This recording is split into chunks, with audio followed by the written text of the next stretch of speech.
अहमदाबाद विमान हादसे में सैकड़ों जिंदगियां जलकर खाक हो गई। हादसे के बाद मृतकों के परिवारों के सिर पर आसमान टूट पड़ा है। कई घरों के चिराग बुझ गए हैं। वहीं देश भर में सदमे जैसा माहौल है। इस बीच जांच टीम युद्ध स्तर पर मोर्चा संभाले हुए है।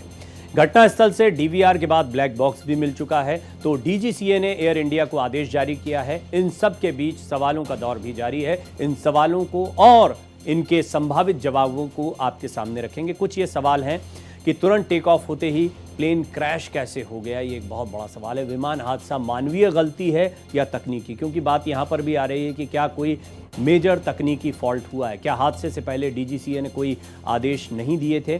बहुत सारे सवाल हैं, तो ये कुछ एक चुनिंदा सवाल हैं। जो मेडे कॉल हुआ वो एक ऐसा कॉल होता है जिसमें तकनीकी खराबी के दौरान ही ये कॉल किया जाता है, क्योंकि कोई पैसेंजर बीमार हो या किसी तरह का लाइफ थ्रेट हो, जैसी परिस्थितियों में अलग अलग कॉल दिए जाते हैं ना। तकनीकी परेशानी को प्लेन के पायलट सबरवाल समझ गए थे, उन्होंने मेडे कॉल किया। इससे स्पष्ट हो गया कि ये तकनीकी खराबी है, लेकिन इसके बाद समय बिल्कुल नहीं मिला।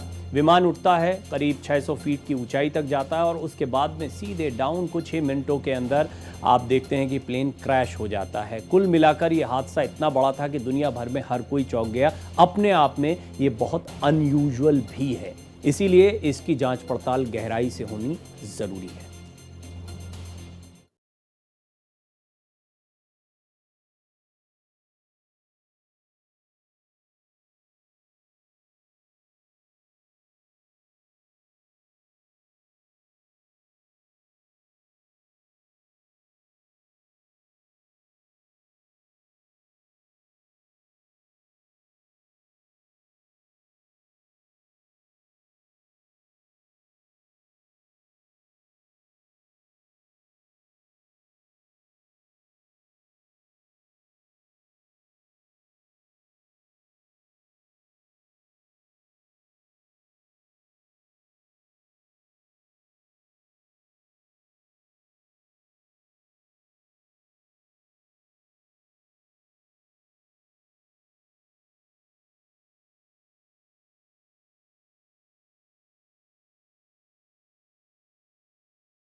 कारण एक सिंगल कारण का नतीजा नहीं होता है।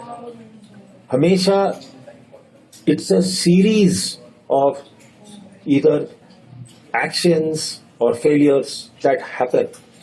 एक सिंगल पॉइंट फेलियर कभी नहीं रहता है एक्सीडेंट में। कोई भी आप एयरलाइन एक्सीडेंट देखिए दुनिया में, हमेशा it is a series of failures that result in the accident.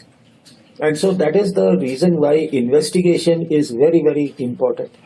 उससे एक चीज क्लियर हो रहा है कि दोनों इंजन का पावर किसी कारण से, क्या कारण है हम लोगों को नहीं पता, किसी कारण से खत्म हुआ या कम हुआ, जिसके कारण वो जहाज को सस्टेन नहीं कर पाया और जहाज नीचे आ गया। इसके आगे इस स्टेज पर हम लोग कुछ नहीं बोल पाए। वहीं जांच एजेंसियां भी युद्ध स्तर पर अपने काम में जुटी हुई हैं। प्लेन क्रैश के 27 घंटे बाद AAIB यानी एयरक्राफ्ट एक्सीडेंट इन्वेस्टिगेशन ब्यूरो ने ब्लैक बॉक्स को खोज लिया। ये ब्लैक बॉक्स हॉस्टल की छत पर मिला। इसके जरिए पता चल सकेगा कि क्रैश होने के पहले आखिरी पलों में क्या हुआ था। Bureau report, Bharat express.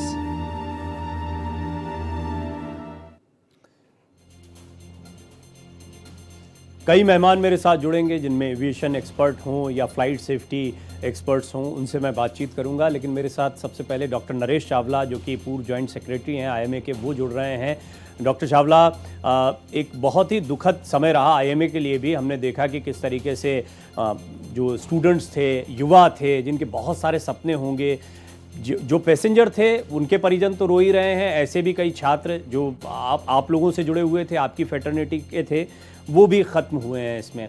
कुल मिलाकर ये एक तरीके से डबल डोज रही, हम कहें मिसहैप की, हम कहें दर्दनाक हादसे की। डॉक्टर चावला, पहले तो मैं चाहूँगा कि आप इन युवाओं के बारे में कुछ कहना चाहें तो वो बात रखें। फिर कई और सवाल हैं जो मेरे जहन में आते हैं, जो यात्री इसमें ट्रैवल कर रहे थे, उसके बारे में भी बात करूँगा। लेकिन पहले इस पर आप अपनी बात रखें और जो जानकारियाँ आपको इस बारे में मिली हों, क्योंकि हम लोग बहुत इंतज़ार कर रहे हैं। अभी तक हम पैसेंजर के बारे में तो काफ़ी बात करते हैं, लेकिन कितने MBBS के छात्र मारे गए इस हादसे में, इसके बारे में बहुत एग्जैक्ट जानकारी नहीं आ पाती। देखिए Praveen Tiwari, it has been a double shock for us. First, एक ये माननीय नुकसान तो हुआ है। एक फ्लाइट में जिसमें 242 लोग थे, only 1 person survives, rest all are, कैसे डेथ हुई वो एक अलग हादसा है। फिर हमारे लिए एक डबल इसलिए है कि एक हॉस्टल में, एक यूजी हॉस्टल में, अंडर ग्रेजुएट हॉस्टल में, जिसमें first year, second year, third year, fourth year MBBS के बच्चे हैं, वो बकायदा अपना चुपचाप शांति से अपने कमरों में बैठे हैं या लंच कर रहे हैं। एकदम कहते हैं ना कि कहते हैं आसमान से मौत गई, आसमान से मौत करने वाली बात है। जो होने को तो किसी के साथ भी हो सकता है, लेकिन जिस शॉकिंग मैनर में हुआ है, आई थिंक, और वो उन लोगों के साथ जिन्होंने अपनी जिंदगी अभी शुरू भी नहीं की। एक बच्चा जब एक डॉक्टर बनने की चेष्टा करता है और बड़ी मुश्किल से एक डॉक्टरी की मेडिकल की सीट पाता है और बड़े अरमानों के साथ पढ़ाई कर रहा होता है, medical studies which is not only difficult but very difficult दौर होता है, और अभी कुछ आगे जो होना होगा उसके एकदम बाद वो जिंदगी एकदम खत्म हो गई। As far as I know it, not less than 50 to 60 medical students have died. 50 to 60 exact names वगैरह की लिस्ट अभी तक आई नहीं है सोशल मीडिया पे या कहीं भी ऑफिशियल लिस्ट, लेकिन ये लग रहा है कि 50-60 बच्चे बेमौत मारे गए। बेमौत शब्द में इसलिए इस्तेमाल किया है, उनका इस हादसे से कोई लेन देन ही नहीं है। नॉर्मली हमने पहले भी कई बार क्रैशेस देखे हैं, बट इतना बुरा हाल नहीं होता कि एक रेजिडेंशियल बिल्डिंग में, that too a medical college UG hostel में जाए, वो ऐसा हो जाए। तो हमारे लिए तो ये, हमारी इंडियन मेडिकल एसोसिएशन इज डबली पेन्ड। बकायदा आईएमए गुजरात के मेंबरान जैसे ही हुआ, दे आर क्वाइट एक्टिव, वहां पहुंचे, दे कोऑर्डिनेटेड विद ऑल द, जो वहां पे जितने भी सेफ्टी में इन्वॉल्व थे, फायर सेफ्टी वाले, सबके साथ सब कुछ किया। लेकिन अभी भी कुछ बच्चों का ट्रीटमेंट चल रहा है, जिनका कुछ उसमें से सीरियस भी हैं, लेकिन अभी तक कुछ भी हम विश्वसनीयता से कह नहीं सकते। But it has been extreme big shock for us. इतने ज्यादा बनने वाला डॉक्टर, एक डॉक्टर जो 60 साल की जिंदगी काट चुका हो, वो एक जरिया है।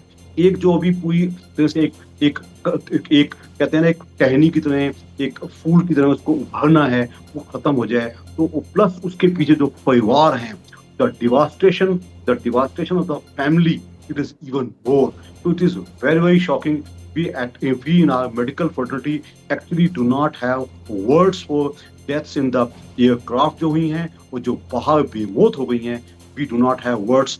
We only say भगवान उनकी आत्मा को शांति दे, और प्लस जो उनके परिवारों को जो भी हुआ है भगवान को शक्ति देता है. That's the only thing Praveen I would like to say. S Panesar साहब जो कि पूर्व डायरेक्टर हैं फ्लाइट सेफ्टी इंडियन एयरलाइंस के, वो भी मेरे साथ पैनल पर जुड़ रहे हैं. पनेसर सर, आपका भी बहुत बहुत स्वागत है. एक बहुत बड़ा सवाल, और आप क्योंकि फ़्लाइट सेफ्टी को हम सबसे बहुत बेहतर जानते हैं, तो बड़ा सवाल तो यही खड़ा हो रहा है. जितने एक्सपर्ट से मैं बात कर रहा हूँ, दोनों इंजन फेलियर हुए हैं. किस वजह से हुए हैं कहना बड़ा मुश्किल है, तफ्तीश का विषय है. बट आपने इसको खबर को देखा होगा, इसके कई पहलुओं को आप अलग अलग सोर्सेज से देख पा रहे होंगे, या आपके अपने सोर्सेज से आप समझ पा रहे होंगे. आपका पहला टेक क्या है? आपको क्या लगता है इस घटना के बारे में? देखिए, सबसे पहले बड़ी दुख की बात है, हमारे भारत के लिए नहीं बल्कि दुनिया में ये बड़े दुख की बात है इस क्रैश के बारे में. लेकिन हम अपने जो देखने वाले उनको ये बताना चाहता हूँ कि टेक ऑफ कैसे होता है. जब पायलट जाता है, इंजीनियरिंग उसका चेक करके उसको सर्टिफिकेट देते हैं कि इसमें सब कुछ ठीक है, कोई गलती नहीं, इंस्ट्रूमेंट वगैरह सब ठीक चल रहे हैं. उसके बाद कमर्शियल जो लोडिंग करते हैं वो कई दफ़ा ओवरलोडिंग करते हैं, लेकिन जो ट्रिम शीट होती है पायलट उसके ऊपर नहीं दिखाते. ये भी काज हो सकती है. लेकिन अब जब पायलट हैं, they are very well train, उनको बड़ी अच्छी ट्रेनिंग होती है, और जहाज भी बड़ा मॉडर्न है. और इसके अंदर एक जो ब्लैक बॉक्स है, वो उसका कलर वैसे एम्बर होता है, लेकिन उसको कहते हैं ब्लैक बॉक्स. वो जो डब्बा होता है 2000 डिग्री सेंटीग्रेड की टेम्परेचर में भी वो लोहा नहीं पिघलता. उसके अंदर कंप्यूटर होते हैं जो कि इस जहाज के 200 से ज़्यादा पैरामीटर रिकॉर्ड होते हैं. इंजन की क्या पोजीशन थी, टेम्परेचर कितनी, ब्लेड कैसे थे इंजन के, पायलट की पोजीशन क्या थी, थ्रॉटल की क्या पोजीशन, 200 पैरामीटर रिकॉर्ड है. इसमें कोई झूठ बोलने की, इससे पूरी तफ्तीश निकल आएगी एकदम निकलने से. अब देखने की बात है कि जब वो टेक ऑफ करा, उस वेट के ऊपर वो स्पीडें कैलकुलेट करता पायलट.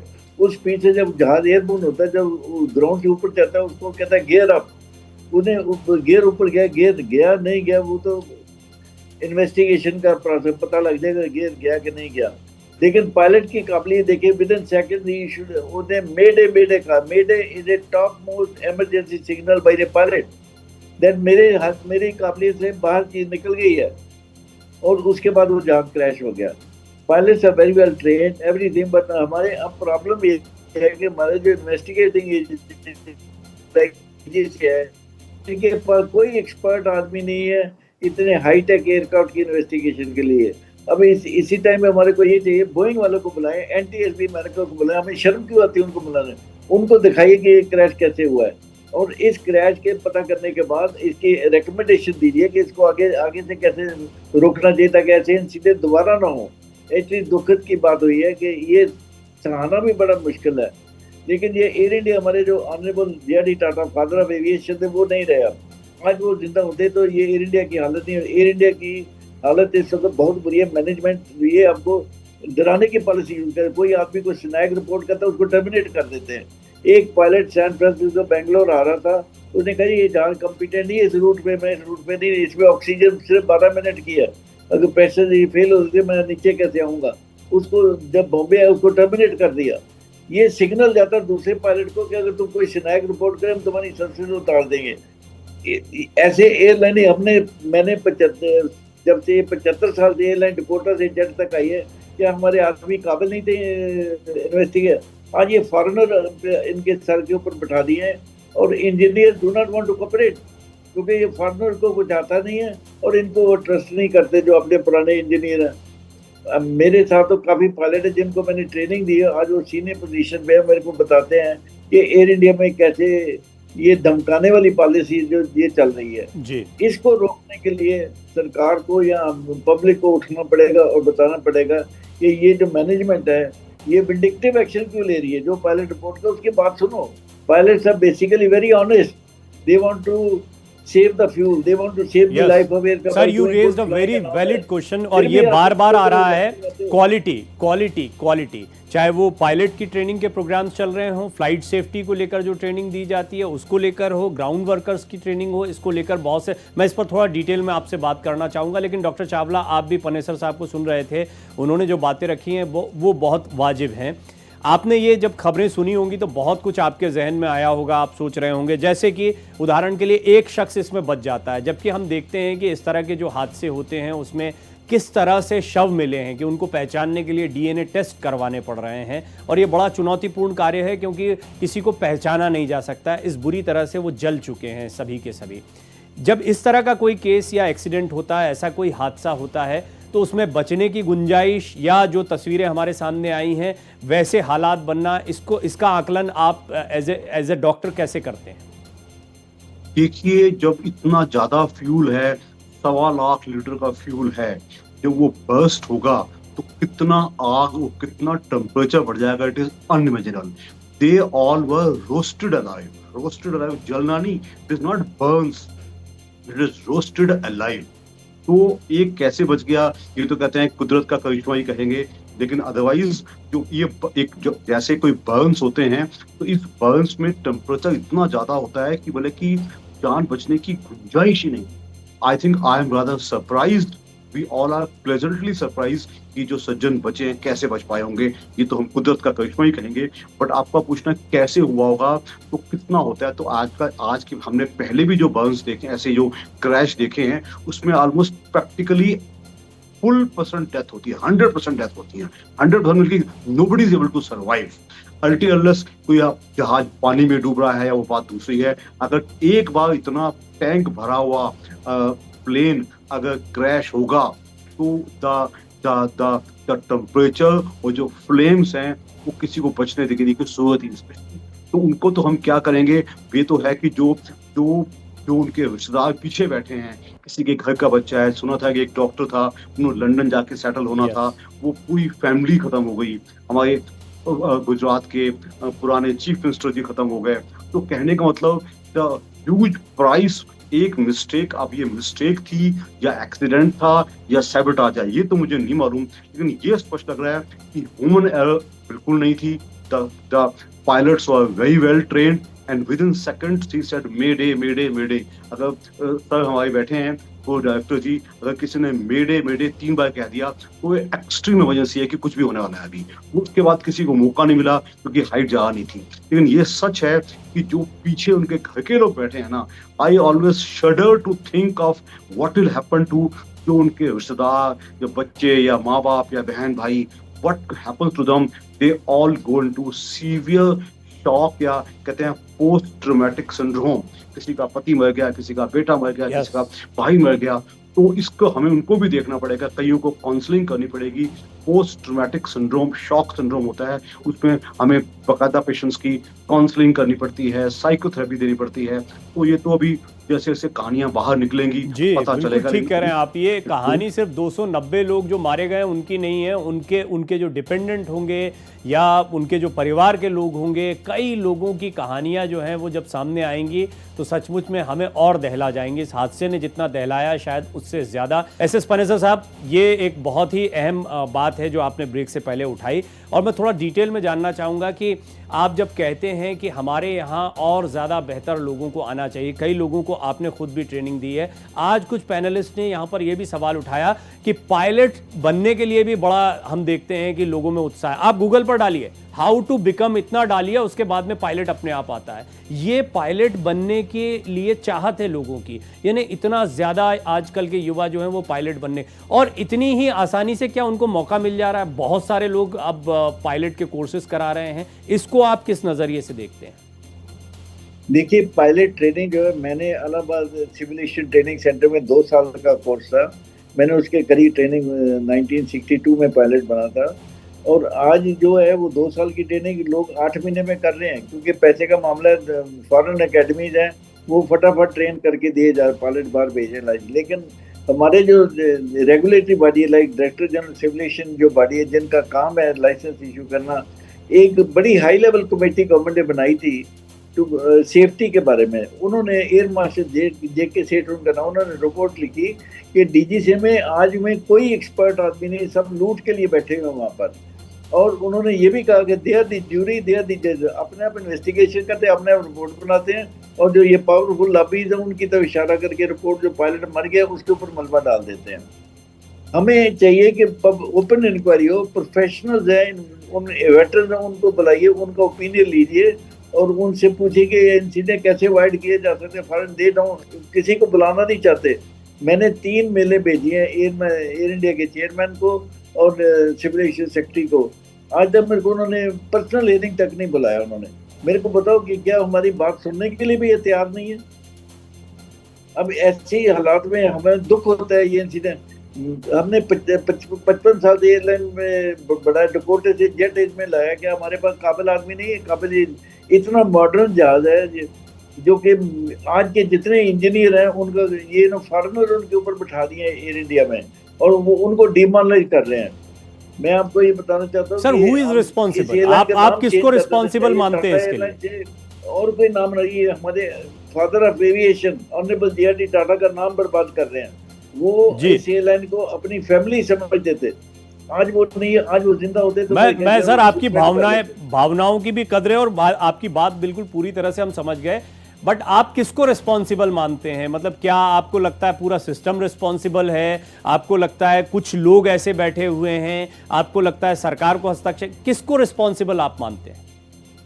देखिए, आपका ब्लैक बॉक्स है, एक डब्बा होता है जो कि 2000 डिग्री सेंटीग्रेड तक भी टेम्परेचर, उसके अंदर कंप्यूटर होते हैं।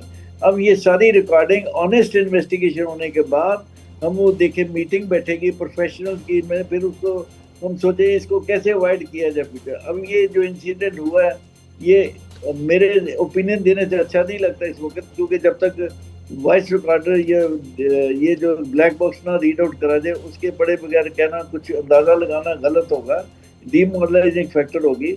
लेकिन उसके बाद ही पूरा अंदाज़ा लगाया जाता है कि एक्चुअली ये इंसिडेंट कैसे हुआ और इसको कैसे अवॉइड करा जाता है।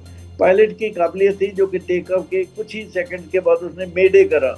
मेडे सबसे बड़ा इमरजेंसी सिग्नल होता है, जब पायलट कहता है मेरे हाथ से चीज़ें निकल रही हैं, और तभी वो मेडे का सिग्नल देता है। और देखिए, उसने विदिन 3-4 मिनट ही और मेडे।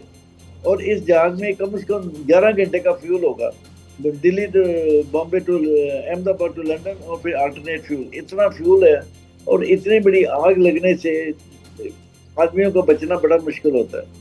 अब ये तो इन्वेस्टिगेशन के बाद ही असली वजह पता लगी क्या हुआ है, और उसके बाद ये एक्सपर्ट्स को बनाए, open public investigation, judicial inquiry करवाइए, फिर पता लगिए। DGCA में क्लोज डोर इन्वेस्टिगेशन करते हैं, They are influenced by the power lobbies of Indigo, Tata, and they're very powerful people. They will not मैं give इसको investigation समझूंगा report. आपसे, मैं इसको समझूंगा ये जो प्रक्रिया है, क्योंकि आप इतने सालों, आपका दशकों का अनुभव हो गया है, तो जाहिर तौर पर आपने इसके बदलाव को भी विटनेस किया होगा, आपने इसकी कमियों को भी खूब गौर से देखा होगा। मैं थोड़ा डिटेल में समझूंगा। डॉक्टर नरेश चावला भी मेरे साथ मौजूद हैं, खुद ज्वाइंट सेक्रेटरी रह चुके हैं आईएमए के। डॉक्टर चावला ने बताया भी कि कितना दुखद क्षण ये आईएमए के लिए है, पूरी डॉक्टर्स फैटर्निटी के लिए है। कई युवा डॉक्टर्स खो दिए हमने इस हादसे में, और वो भी अनफॉर्चुनेट, क्योंकि वो प्लेन में सवार नहीं थे, वो तो अपनी मेस में खाना खा रहे थे, उनको आइडिया भी नहीं था कि क्या होने वाला है उनके साथ में। डॉक्टर चावला, आपने ये भी बताया था कि इस जो पोस्ट ट्रॉमा है उसको लेकर भी कई थेरेपीज होती हैं, लेकिन जब आपने इस इंसिडेंट्स के बारे में सुना होगा तो इमोशनली आपके मन में ढेर सारी चीज़ें आई होंगी। मैं खुद बहुत सोच रहा हूँ इसके बारे में। मैंने खुद 2-3 दिन पहले अभी प्लेन की यात्रा की थी, मेरे साथ मेरे बच्चे थे, और सच पूछिए मैं जब जब इस इंसिडेंट्स के बारे में सोच रहा हूँ मैं घबरा जा रहा हूँ। क्या आपके जहन में आया, और लोग जो आपको सुन रहे हैं, सामान्य लोग जो घबरा रहे होंगे अभी प्लेन की यात्रा करने से, उनको आप क्या कहना चाहते हैं, और आपके अपने इमोशंस क्या रहे इस खबर पर? देखिए, air travel in the next few decades in India will rise further. इसमें कोई शक नहीं है। जो सड़क वाहन है, जो रेल वाहन है, वो अलग हैं। Due to save time and to save everything, air travel बढ़ेगा ही बढ़ेगा। बट आप सोच के देखिए, अमेरिका में जो कि हम उनकी आबादी सिर्फ 35-40 करोड़ भी नहीं है, उनके यहाँ हमसे 10 गुना ज्यादा फ्लाइट्स होती हैं।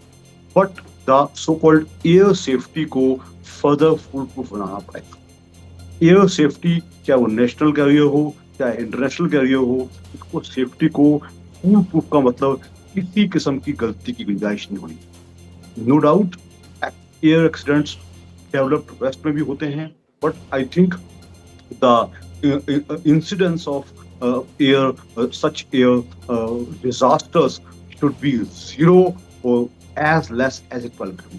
सोच के देखिए, एक आदमी जो बाई एयर जा रहा है, वो एक समृद्ध इंसान है, किसी खास मकसद के लिए जा रहा है, चाहे इंटरनेशनली या नेशनली, और पता चले वो नहीं रहा। It is a big shock सबके लिए, परिवार के लिए भी, देश के लिए भी, सिस्टम के लिए। आई वुड से, जैसा कि हमारे सर बता रहे थे कि ये कि देयर आर सम में जो हमारी एयर इंडिया जो एयरलाइन है, it is a although it existed earlier but it was previously a government carrier. इसका टाटा एयरलाइंस को टाटा का एक्वायर करना और इसको प्रॉफिटेबल बनाना और चलाना, no doubt Tata is a trustworthy name, ये अच्छा हो जाएगा। लेकिन मुझे लग रहा है somehow this is a period of transition जिसमें मैनेजरियल दिक्कतें आती होंगी वगैरह वगैरह, लेकिन आम एयर पैसेंजर को इन बातों से कोई मतलब नहीं। The air travel has to be safe, economical and trustworthy.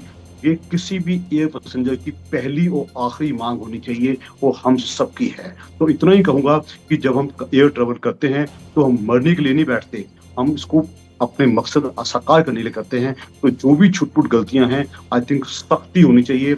मैं खुलेआम कहूंगा, इंडिया एज ए कहते हैं progressive country and of course developing economy है, वो उम्मीद कर रही है सुपर पावर। आपने बड़ा इंपॉर्टेंट पॉइंट उठाया है इस लिहाज से भी डॉक्टर चावला, क्योंकि हम जानते हैं कि एयर ट्रेवल अब जो है वो थोड़ा अफोर्डेबल हो गया है। पहले जिन लोगों के लिए सपना होता था कि वो हवाई जहाज में बैठेंगे, अब ऐसे लोग ट्रेन के टिकट के आसपास ही प्लेन का टिकट पाते हैं तो वो भी उसमें सफ़र करते हैं। हम ये भी देख रहे हैं कि लॉन्ग डिस्टेंसेस में अब आना जाना ज़्यादा हो गया है। और आप बिल्कुल ठीक कह रहे हैं कि भारत को विकसित देश बनाएंगे, और जैसे जैसे भारत विकसित देश बनने की तरफ अग्रसर हो रहा है तो जाहिर तौर पर हमारी एविएशन इंडस्ट्री और ज़्यादा आपको निखरती दिखाई देगी और आगे बढ़ती दिखाई देगी। लेकिन पनेसर साहब, आपने सुना एक अंतर्राष्ट्रीय सिक्योरिटी या उस मानक तक हमको जाना है जो डॉक्टर चावला कह रहे थे। हालांकि मैं कई एक्सपर्ट्स को सुनता हूं, वो कहते हैं कि हमारे सिक्योरिटी मानक जो हैं वो ऊंचे स्तर के हैं और भारत में भी एविएशन की सुरक्षा जो है किसी पैमाने पर कम नहीं है। आपका आकलन क्या कहता है? देखिए, हम ये चाहते हैं कि जो इन्वेस्टिगेशन है ये एक्सपर्ट आदमियों से लेनी चाहिए, और उसमें वेटरन जो है, एक्सपीरियंस पायलट्स हैं, इंजीनियर, सबका ओपिनियन लेना चाहिए। और उसके बाद ये जो इन्वेस्टिगेशन, ये ब्लैक बॉक्स मिल गया, इसकी स्टडी करने के बाद पूरा अंदाजा लगाया जाए इसका असली वजह क्या हुई जिससे ये जहाज गिरा है। इसमें किसका दोष था वो पता लग जाए, इसमें दूध का दूध और पानी का पानी हो जाएगा। ये बहुत मॉडर्न जहाज में इन्हें हर चीज की रिकॉर्डिंग होती है। लेकिन ये हमारी सरकार में जो इन्वेस्टिगेशन एजेंसी हैं, दे ये पावरफुल लॉबीज के इन्फ्लुएंस में आते हैं। टाटा है, Indigo, they very powerful lobby. अब पायलट तो जिंदा नहीं रहा जो कि आके स्टेटमेंट देगा, और सारा मलबा या तो पायलट पे डाल देंगे या जो आदमी लिविंग नहीं उसके ऊपर डाल देंगे, उसका कसूर था। ये पब्लिक इंक्वायरी होनी चाहिए, जुडिशियल। मैं आपको एक एग्जांपल देता हूँ, डीजीसी इंक्वायरी में इन्हें इंक्वायरी कैलिकट क्रैश में करी, उसमें जो सर्वाइवर थे उनसे ये सवाल पूछे लिखित में कि हमें बताइए जब जहाज क्रैश करके टूट गया उसके बाद एयर होस्टेस ने इवैक्यूएशन अनाउंसमेंट करी कि नहीं? After crash air hostess announcement करेगी? जी, ऐसे ऐसे इन्वेस्टिगेशन होती, कैपेबिलिटी, एक ही कैपेबिलिटी ऐसे सवाल करने की। अब ऐसे आदमी इन्वेस्टिगेशन करे, चलो हमें क्यों होती है? हम एनटीएसबी जी, की इन्वॉल्व इन्वेस्टिगेशन रीजन क्या है वो भी आपको ऑनेस्टली ओपिनियन देंगे। क्या है वो पता करने के बाद फिर कमेटी बैठेगी, वो अंदाजा लगाएंगे अब कैसे ट्रेनिंग इंप्रूव करनी चाहिए, सेफ्टी कैसे इंप्रूव करनी चाहिए। मैंने कई चिट्ठियां लिखी है सेक्रेटरी सिविलेशन को भी और को भी, उनके पास टाइम नहीं मिलने के लिए हमारे के लिए। अब तो हम उनको फोन करें हमें थोड़ा टाइम दिए, 5 मिनट 10 मिनट दीजिए, तो उनके पास टाइम नहीं है, वेरी बहुत बिजी है वो लोग जी। लेकिन हमारा काम ये, हम किसी को दोषी नहीं बनाना चाहते, लेकिन हम सजेस्ट करना चाहते हैं कि सेफ्टी कैसे इंप्रूव हो सकती है, क्यों नहीं हो सकती। हर चीज का सोल्यूशन है इस दुनिया में, सिर्फ 2 चीजों का सोल्यूशन नहीं है।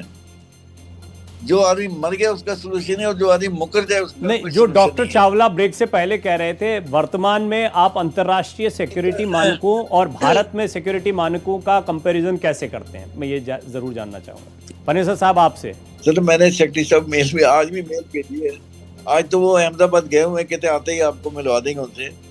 हम किसी को दोषी नहीं ठहराना चाहते, लेकिन हम इसके क्रैश की वजह ढूंढना चाहते हैं कि असली हुआ क्यों और आगे से कैसे अवॉइड करा जाए, इन फ्यूचर कैसे अवॉइड।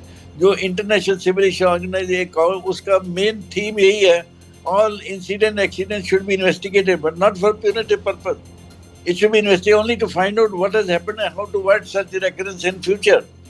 लेकिन यहाँ पे हम पहले ये देखते हैं कि दोषी किसको ठहराया जाए। अरे हम दोषी नहीं, हम आगे से ये बचाना चाहते हैं, ये जो पूर पैसेंजर हैं, ऑनेस्ट ट्रैवलर हैं, उनकी लाइफ कैसे बचाई जाए। डॉक्टर चावला, आपने देखा थोड़ा नाराजगी भी है पनेसर साहब की, उनके अनुभव भी रहे होंगे और खुद सिक्योरिटी एक्सपर्ट हैं। बहुत मुमकिन है कि ये जो पूरा सर्कल है, इस सर्कल के साथ में वो पहले भी कई ऐसे विषयों पर डील करते रहे हों। आप डॉक्टर चावला, क्योंकि एक डॉक्टर भी हैं, IMA के जॉइंट सेक्रेटरी आप रह चुके हैं, आप थोड़ा सा दर्शकों को आप संबोधित करते हुए ये बात बताएं, क्योंकि बहुत सारे लोगों के मन में बहुत से डर अब बैठ गए हैं। कई लोगों को घबराहट सी भी महसूस होने लगी है फ्लाइट के सफ़र को लेकर, क्योंकि ये बड़ा अनयूजुअल है। ये हादसा ऐसा हुआ कि आप देख रहे हैं प्लेन टेक ऑफ हो रहा है, 600 फीट की ऊंचाई तक जा रहा है और एकदम से डिप हो जाता है। अभी तक किसी को कुछ नहीं पता है। हम अंदाज़ा लगा रहे हैं, एक्सपर्ट्स की अपनी अपनी राय है, ब्लैक बॉक्स से पता लगेगा। यानी एक छोटी सी चूक हुई हो, कोई बड़ी गलती हुई हो, जो भी हो, वॉट एवर इट इज़, ऐसा कुछ हो सकता है, ये हमको बड़ा डरा रहा है। देखिए प्रवीण, मैं बहुत ही, although it is not my field, but ऐसे मैं पहुंच चुका हूँ, air travel is on increase. Air travel की सेफ्टी को बढ़ावा देना ही पड़ेगा। जो पनेसर साहब का जो एंग्विश है ना, this anguish is not only for the inquiry of this particular air disaster, it is practically for every mishap which occurs in India. Whether it is a rail accident, whether it is a road accident, whether it is some कोई exam का गलतियां होती हैं, हमारे देश में चीज को हशप किया जाता है। We look for scapegoats जो जवाब ना दे सके, जैसे पनेसर जी कह रहे थे कि पायलट की गलती बता दी जाएगी। तो दैट मीन्स की फेयर इन्वेस्टिगेशन, जिसका कि आई वुड से ये ब्लैंकेटली कहूंगा कि the record is not as good as it is in many western developed countries. तो दैट मीन्स हमें उस रिकॉर्ड को सुधारना पड़ेगा। That is the only thing which will increase the confidence of ordinary air travelers in air travel. आज की बात तो ये हो जाएगा, लोग कहेगा यार इससे तो साला रेल ही अच्छी है, ऐसे जल के तो नहीं मरेंगे हम। तो कहने का मतलब लोगों का विश्वास इसमें दोबारा कायम करने के लिए, including my self, I am supposed to go for IMA conference which is incidentally in Ahmedabad only in this December. तो मुझे सोचना पड़ रहा है कि यार मैं बाई रेल जाऊं या बाई एयर जाऊं। तो कहने का मतलब the civil aviation ministry in India is duty bound to do all measures, including a absolutely fair, impartial, judicial public investigation of this, and जो पहले भी होते आए हैं। इसके लिए बहुत जरूरी है लोगों का विश्वास बढ़े, वो हम अब से कर पाए। जो ट्रॉमा है, जो नुकसान हुआ है, जो लोग चले गए हैं, जो उनके परिवारों का है, वो अलग है, लेकिन जो एक अविश्वास पैदा हो गया है, या सही कॉज तो पता नहीं चलेगा, हम तो ट्रैवल करेंगे तो अपने सिर पे कफन बांध के चलेंगे। ऐसा अविश्वास नहीं होना चाहिए। मैं प्रवीण इतना ही कहूंगा, इसके बाद मैं आपसे माफी चाहूंगा, मैं एक इमरजेंसी देखने जाना पड़ेगा, तो I have to leave the show, but thank you for giving me opportunity to speak my mind. तो आई विश कि उनके परिवारों को भगवान शांति देवे। जी डॉक्टर चावला, बल्कि मैं आपका धन्यवाद करना चाहूँगा कि मैं जो बात कहना चाह रहा था उसको आपने अपने एक निजी अनुभव से, कि आपको खुद अहमदाबाद जाना है IMA की एक कॉन्फ्रेंस के लिए, और आप इस पर विचार कर रहे हैं कि अब आप ट्रेन से जाएं या प्लेन से जाएं, ये अपने आप में, और वो भी IMA के पूर्व जॉइंट सेक्रेटरी अगर ये बात कहते हैं तो ये एक बहुत महत्वपूर्ण बात है जिस पर मैं बहुत विचार कर रहा था। मैंने कई एक्सपर्ट से बात की और सच पूछिए मेरे अपने मन का सवाल था, क्योंकि हम भी हवाई यात्राएं करते हो मन। जी जी, माई लास्ट कमेंट में पानेसर सर की बात को तवज्जो दी जाए।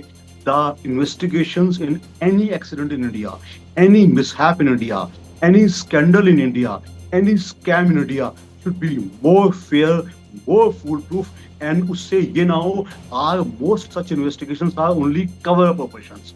कवर अप का मतलब काम जलाता, तो ऐसा सर ना हो। आई थिंक पानेसर की बात को तवज्जो देते हुए आप बढ़ाइएगा शो। मैं माफी चाहते हुए आगे बढ़ूंगा। जी जी डॉक्टर चावला, आपका बहुत बहुत धन्यवाद। पनेसर साहब मेरे साथ बने हुए हैं। पनेसर सर, आपने देखा एक इंटरेस्टिंग पॉइंट आया, इंटरेस्टिंग भी है, थोड़ा सा हमें परेशान करने वाला भी है। तो पनेसर साहब, ये एक बड़ी महत्वपूर्ण बात है कि जिन लोगों में एक डिस्ट्रस्ट आया हो या जिनके मन में डर आया हो, अगर IMA के पूर्व ज्वाइंट सेक्रेटरी खुद इस बारे में विचार कर रहे हैं कि वो अहमदाबाद ट्रेन से जाएं या प्लेन से जाएं, वो भी उनको दिसंबर में जाना है, तब वो इस पर विचार कर रहे हैं, खुद अभी यहाँ पर बोल रहे हैं, तो आप सोच सकते हैं कि लोग इसको सोचते होंगे कि नहीं, ऐसा नहीं सोचना चाहिए एक आध हादसे के बाद में, पर लोगों के मन में आई है ये बात। सर देखिए, ऐसा इनको बिल्कुल नहीं कॉन्फिडेंट है। जहाज बड़े अच्छे हैं, पायलट बड़े अच्छे हैं, जिन्हें ये किस्मत खराब नहीं होनी चाहिए। अब मैं ये कहता हूँ कि एक आदमी बच गया, हमारा किसी को दोषी ठहराने का अभी काम नहीं है। हमारा ये टाइम नहीं है कि किसी को हमारा ये काम है कि पहले बताओ हुआ कैसे और इसको कैसे अवॉइड करना हमने फ्यूचर में। ये हमारा एम ये होना चाहिए, ना कि आज हम पायलट को ब्लेम करें या किसी। लेकिन एयरलाइन जो है, जो अपना वो विंडिक्टिव एटीट्यूड है, जो पायलट कोई चीज स्नैग रिपोर्ट करता है उसके अगेंस्ट एक्शन ले लेते हैं। कोई पायलट अच्छी बात भी बताता है तो उसको कहते हैं हमारी तूने फ्लाइट डिले कर दी है, उसको टर्मिनेट कर देते हैं। ये जो एटीट्यूड है ना, फॉरेनर्स आ गए हैं यहाँ पर, और जो हमारे अपने आदमी जो अच्छे 70 साल से एविएशन में काम कर रहे हैं, वो सब डिमोरलाइज हो रहे हैं कि हमारे सर पे फॉरेनर बता रहे हैं, वो टाटा का पैसा। आपने इस बात को क्योंकि मेरे साथ बातचीत में कई बार रखा है, और मेरे साथ कैप्टन सिकंदर रिजवी जाने माने देश के एविएशन एक्सपर्ट हैं, और उनको हम सुनते भी रहे हैं। कैप्टन रिजवी भी मेरे साथ जुड़ रहे हैं। कैप्टन रिजवी, पनेसर साहब, इतना दशकों का उनका अनुभव है, उन्होंने पुराना ज़माना, गुजरा ज़माना, आज का ज़माना सब कुछ देखा है। बार बार एक शिकायत कर रहे हैं कि हमारे अपने एक्सपर्ट्स, हम विदेशियों पर क्यों इतना डिपेंडेंट है, हमारे यहाँ एक्सपर्ट्स क्यों नहीं हम पैदा कर पा रहे हैं, और हमारे यहाँ पर तंत्र या सिस्टम जो है उसमें चीज़ें बहुत ज़्यादा उलझी हुई हैं। आप इस पर पहले टिप्पणी करें, फिर मैं इस घटना के बारे में भी आपसे बात करता हूँ। मैं सबसे पहले सबको नमस्कार, और पनेसर साहब को मेरा नमस्कार। वो सही कह रहे हैं, 100% सही कह रहे हैं। और हमारे यहाँ इतने टैलेंट पड़े में, हमारे पास इंजीनियर्स हैं, हर तरह के ट्रेन इंजीनियर्स हैं, हमें दूसरों पे क्यों डिपेंड होना पड़ता। ये सही विषय है और उन्होंने बात भी सही उठाई है, मैं इसको पूरी तरह से सपोर्ट करता हूँ। रही बात इस क्रैश की जिसके ऊपर हम लोग डिस्कशन कर रहे हैं, कल से चल रहा है, और मैं तो बीच में जुड़ा हूँ, उसके लिए देर हुई, थोड़ी सी माफी चाहूंगा। पनेसर साहब भी उसी चैनल पे थे, हम भी साथ ही में थे, तो मुझे आना पड़ गया स्टूडियो से। एनीवे, हम बात कर रहे थे कि इसकी जो ये क्रैश हुई है, इसमें किसकी रिस्पॉन्सिबिलिटी, किसकी अकाउंटेबिलिटी बनती है, कौन रिस्पॉन्सिबल है इसका। ये बहुत सारा ये कॉम्प्लिकेशंस हैं, और अगर आप देखिए, अब कहाँ से शुरू करें मुझे नहीं पता। आप कुछ पूछना चाहें तो पूछते हैं। जी कैप्टन रिजवी, सबसे पहला सवाल तो यही आ रहा है कि बड़ा अनयूजुअल है, ऐसा पहले देखा नहीं गया, दोनों इंजन जो है वो नहीं चल रहे हों। कुछ और पॉसिबिलिटीज को लेकर मैं इतने सारे एक्सपर्ट से बात कर चुका हूं, संभावनाएं आशंकाएं बहुत सारी हैं, लेकिन एग्जैक्टली ब्लैक बॉक्स से क्या निकल कर आता है वो समझ में आएगा। तो आपके अपने ऑब्जर्वेशन, चाहे आप वीडियोस के जरिए हों, अपने सोर्सेज के जरिए हों, अगर वो दर्शकों से साझा करना चाहें कि आपको ये लगता है, हालांकि ये इंतजार बहुत लंबा नहीं, जब एग्जैक्ट सिचुएशन हमारे सामने आ जाए। देखिए प्राइमा फेसिया देखने से ये लग रहा है कि जो पायलट ने जब रोल कर रहा था एयरक्राफ्ट टेक ऑफ के लिए, और जैसे ही एयरबोर्न का जमीन छोड़ता है, रनवे छोड़ता है, उसके बाद ही कुछ सेकंडों के बाद जो है एयर ट्रैफिक कंट्रोल का मैसेज जाता है कैप्टन सफरवाल का, बहुत ही सीनियर पायलट हैं और लाइन इंस्ट्रक्टर भी थे जहाज की वो, और उनका जाता है मेडे मेडे, यानी कि खतरे में है, खतरे में है। और उसके बाद ये 2 वर्ड और उन्होंने बोले थे कि नो थ्रस्ट, नो, उन्होंने वर्ड स्मॉल कहा था, mayday mayday, no thrust no lift, ये शब्द सिर्फ बोले, उसके बाद साइलेंट हो गए। No thrust no lift. देखिए इसे बड़ी, उसमें सब कुछ कह दिया, उनके जहाज में पावर नहीं है, दोनों इंजन फेल हो चुके हैं, लिफ्ट नहीं हो रहा है, बस उसके बाद वो सारा टाइम उसमें जो भी उनको सेकंड मिले, 1.5 मिनट से ले पूरा टोटल अगर देखे तो ये मेरे ख्याल से 1.25 मिनट में कहानी खत्म हो गई है। तो उसको कंट्रोल करने में, जहाज को लैंड करने में, लैंड क्या करने में, वो क्रैश लैंडिंग कैरिड आउट, वही हुआ जो आपने सबने देखा, हम लोगों ने देखा। हमारा कुछ एंगल कल से अलग है और बड़ी कंट्रोवर्सी हो रही है, लोग मुझसे शिकायत भी कर रहे हैं, लेकिन मैं बोलूंगा। देखिए स्विस बैंक के अंदर 10 लेयर के अंदर सिक्योरिटी होती है, वहां से पैसा निकाल लिया जाता है हैकर। उड़ते हुए ड्रोन को हम लोगों ने उतार लिया है, उसका कंट्रोल को हैक करके। ये शिकायत एक और भी एयरक्राफ्ट की पहले आ चुकी है, ये साहब वो पूरा जितना इंस्ट्रूमेंट सिस्टम था कंप्यूटराइज था, उसको हैक कर लिया गया, तो पायलट को मैनुअली लैंड करना पड़ गया वहां से, भी शिकायत आ चुकी। और मैं रेगुलर पढ़ता रहता हूँ, अपडेट रखता हूँ चीज का। पता नहीं मुझे मेरे अंदर से एक सिक्स सेंस कह रही है, छठी इंद्री कह रही है कहीं से, ये सबटाज है। और इसका जो फ्यूल सिस्टम है, जो देखिए इसके अंदर जहाज के अंदर बहुत बड़ा जहाज है, इसके 1,25,000 लीटर इसके अंदर टैंक में फ्यूल आता है और दोनों विंग के अंदर होता है। इसमें तीसरा एक फ्यूल टैंक हो जो बीच में फ्यूजलाज के अंदर है, और वो फ्यूल मैनेजमेंट का काम करता है, यानी दोनों इंजन को रेगुलर फ्यूल जाए, बराबर से फ्यूल जाए जितनी पायलट वहां से मांग रहा है, यानी कि थ्रॉटल बढ़ा रहा है तो कितना इंजन रोटेट कर रहा है, उसके हिसाब से फ्यूल मैनेजमेंट वो देखता है। उसी के नीचे बेली के अंदर फ्यूजलाज के नीचे उसका लीवर है, स्विच है, जहां से फ्यूल भरा भी जाता है, वहां से मैनेज किया जाता है, वहां से देखा जाता है कि कितना फ्यूल है टैंक के अंदर। उसका एक डिपार्टमेंट इंजीनियरिंग का होता है, वो उनका काम होता है, पायलट का काम होता है।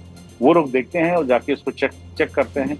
अब कहाँ पे सिक्योरिटी कंप्रोमाइज हुई है, कहाँ पे सेफ्टी कंप्रोमाइज हुई है, ये जांच का विषय है। ये सीवीआर और वो आपका एफडीआर जब खोले जाएंगे तो पता चलेगा कि क्या हुआ है। लेकिन एक एंगल ये आ रहा है कि हो सकता है कि जहाज का कंप्यूटर सिस्टम जो था वो हैक कर दिया गया।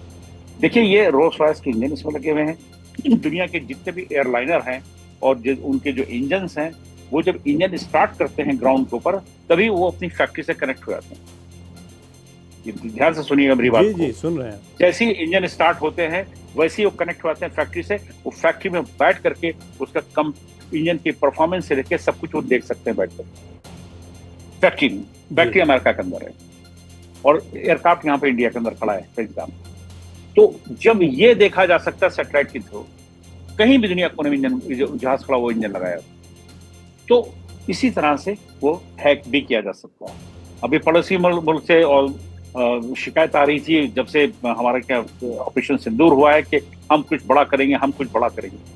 क्या वो बड़ा नहीं किया है? और दूसरी चीज, जो टर्किश एयरलाइंस है ना, उसका रिकॉर्ड बहुत अच्छा नहीं है।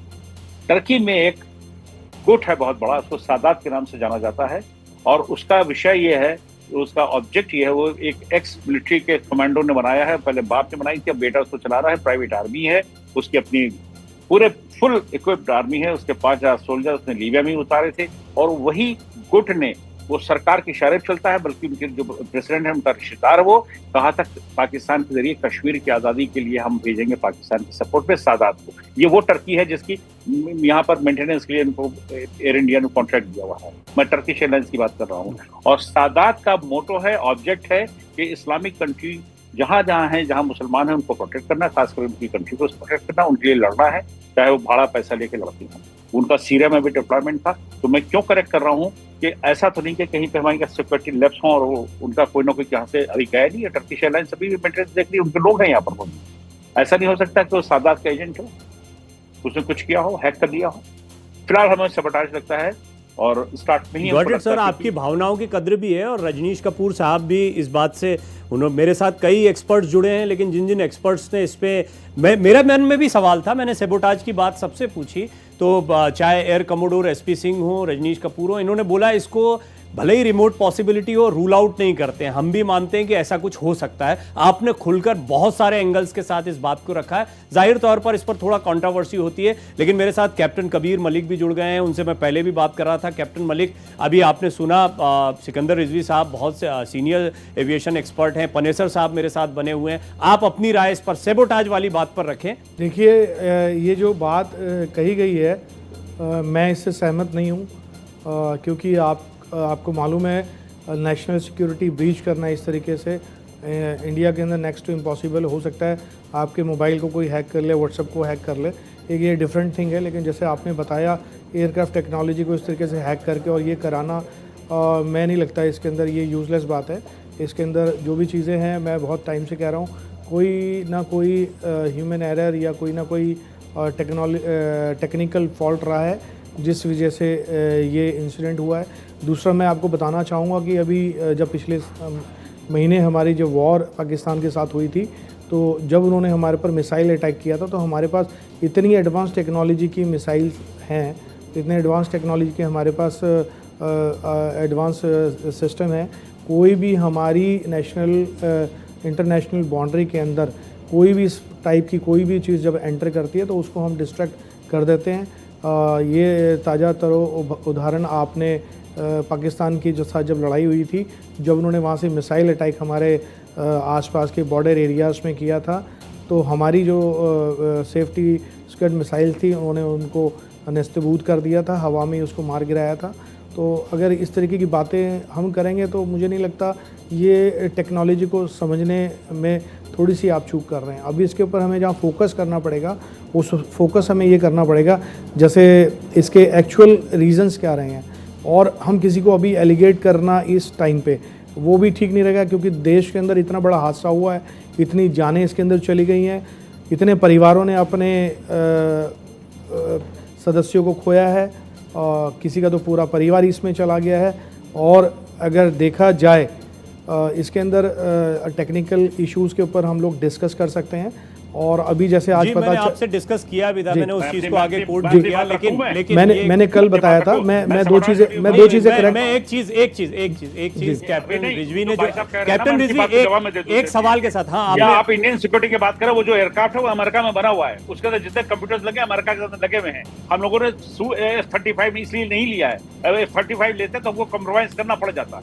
वो एयरक्राफ्ट अमेरिकन है, और एक एयरक्राफ्ट इनका बोइंग जंबो 747 कोरियन एयरलाइंस का पकड़ा गया था, जो उसके पास ऑप्टिक्स लगे थे। वो 86 की बात है, वो जासूसी करता था, जबकि पैसेंजर एयरक्राफ्ट उन्होंने बना के भेजा था कोरिया के लिए। क्या ये नहीं कर सकते अमेरिकन? क्यों नहीं कर सकते? और ये आपके टर्किश एयरलाइन नहीं कर सकती है क्या? क्यों नहीं कर सकती है? हम अपनी सिक्योरिटी की बात कर रहे हैं, वहां पे सिक्योरिटी जो हमारी है तो है ही है, लेकिन मैं उस एयरक्राफ्ट की बात कर रहा हूँ कि वो हैक किया जा सकता है। वो इतना बड़ा काम नहीं है। जो आप बातें बता रहे हैं, इंजन जब डाटा भेज रहा है वो हवा में, वो जा रहा है सैटेलाइट के थ्रू, वहाँ पे फैक्ट्री तक के जा रहा है, तो आपको लगता नहीं कि वो हैक हो जाएगा? देखिए, मैं आपको कुछ हमारे गवर्नमेंट के बॉस कैप्टन रिजवी कुछ कह रहा सर, आप थोड़ा सा संयम से, आप हल्की सी बात नहीं, हल्की बात नहीं है। आप जो कह रहे हैं, मैं आपकी बात को थोड़ा सा क्लैरिफाई करना चाहता हूँ, एलोब्रेट करना चाहता हूँ। आपके जो विचार हैं, आप स्वतंत्र हैं अपनी नॉलेज से, जो आपने अपनी नॉलेज इकट्ठी की है, अपने एफर्ट्स लगाकर, जो आपका कैलिबर है, मैं उसकी रिस्पेक्ट करता हूँ। लेकिन मैं कुछ चीज़ें आपको बताना चाहता हूँ। कोई कंपनी, मान लीजिए बोइंग या एयरबस ही है, वो इतना बड़ा हादसा करवा कर अपने मार्केट इंटरनेशनल लेवल पे नहीं कराती है, ये टेररिस्ट कराते हैं। नहीं, मान लीजिए, मैं आप ही को कह रहा हूँ अपना डाटा। सर, या तो मेरी बात मैं आपकी, मैं वही कर रहा हूँ। आप पूरा let me complete sir, let me complete first what I want say, please मेरा ध्यान से सुनिए। ये अभी हमारा आपस में आर्गूमेंट करने का समय नहीं है। अभी हमें जो टेक्निकल चीज़ें और फैक्ट चल रहा है, अभी उसको देखो। मैं आपको वही कह रहा हूँ, प्लीज़ आप मेरी बात को सुनने की कोशिश कीजिए। कि कोई भी कंपनी या कुछ भी है जो टेररिज्म के साथ इस तरह का कोलैबोरेशन या कोई डाटा ऐसा कोई लीक नहीं होगा, लीक नहीं कर सकती है। अगर ऐसा कुछ हुआ है तो वो भी कुछ टाइम में आपके सामने आ जाएगा।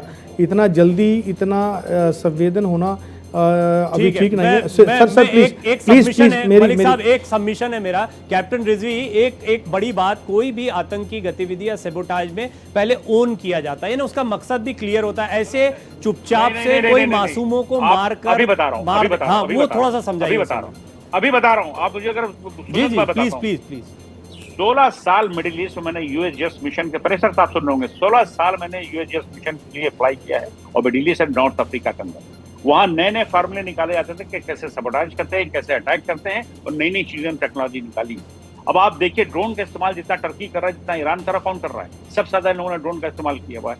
मैंने एक बात कही है कि सबोटाज हो सकता है, मैंने अपनी बात कही है और उसको सुनने की बर्दाश्त नहीं हो रही। किस बात की नहीं हो रही? मैंने एक बात कही कि सादात के नाम से एक प्राइवेट आर्मी है जिसके 5000 सोल्जर है जो इस तरह की लड़ाई वो कश्मीर भेजी जा रही है। तो आप इतना परेशान होने की इसमें क्या जरूरत है? और उनके लोग, टर्किश एयरलाइंस के लोग इन जहाजों को मेंटेन कर रहे हैं।